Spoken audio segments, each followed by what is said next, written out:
حضرت غوث پاک جیلانی پیر بعد میں بنے، عالم بعد میں، اگرچہ پیدائشی ولی تھے، لیکن غوث اعظم کہتے ہیں میں نے سبق استاد کے پاس بعد میں پڑھا۔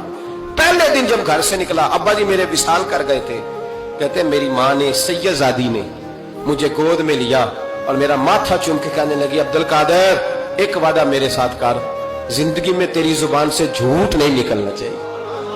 حضرت غوث اعظم رضی اللہ تعالیٰ عنہ فرماتے ہیں مجھ پر میری ماں کی بات طاری ہو گئی، اور ڈاکو جب لوٹنے آئے تو 100 دینار کپڑوں میں سلا ہوا تھا۔ وہ کبھی کسی نے ڈاکوؤں کو بھی بتایا کہ پیسے ہیں تو لے لو، یہاں تو شریعت بھی بڑی ساری گنجائش دیتی ہے کہ بچاؤ اپنا مال، لیکن غوث اعظم رضی اللہ تعالیٰ عنہ فرماتے ہیں ماں نے مجھے آنسوؤں میں لپیٹ کر دیا تھا، لپیٹ کر کے سچ بولنا ہے۔ تو مائیں عظیم ہو تو پھر بیٹے بھی عظیم ہی ہوتے ہیں، ماں عظیم ہو تو بیٹا بھی پھر عظیم ہی ہوتا ہے۔ لپیٹ کر سچ کا تحفہ دیا تھا۔ تو سیدنا غوث پاک فرماتے ہیں جب انہوں نے آ کے کہا نا کہ تیرے پاس کیا ہے، تو میں نے کہا 100 دینار ہے۔ اس نے جیبیں بھی کھولی، ہاتھ بھی کھولے، جوتے بھی اتارے، پگڑی بھی کھلوائی، کوئی شے نہ نکلی۔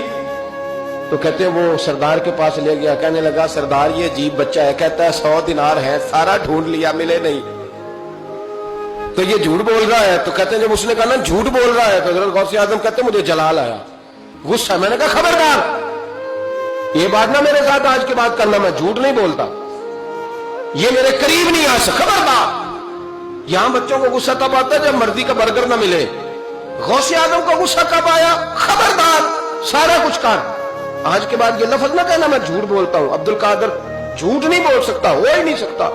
اس نے کہا پھر بتا پیسے کدھر ہیں؟ تو حضرت غوث اعظم نے بٹن کھولے اور الٹ کر کے کرتا کہنے لگے میری ماں نے سیے تھے۔ 12 سال کے غوث پاک، ایک روایت ہے 14 سال، لوگ اس کو کہانی سمجھتے ہیں۔ ڈاکو اس کا سردار کہتا ہے مجھے 22 سال ڈاکے مارتے ہو گئے تھے، اور 14 سال کا بچہ عشق لگا سی کھیڈا کھیڑ دی، 14 سال کا بچہ۔ غوث اعظم نے پلٹ کے دکھا یہ پیسے، تو ڈاکو کا سردار کہتا ہے کہ پتہ نہیں مجھے کیا ہوا کہ بچے کے جذبات کس طرح کے ہیں، افکار کس طرح کے ہیں، خیالات کس طرح کے ہیں۔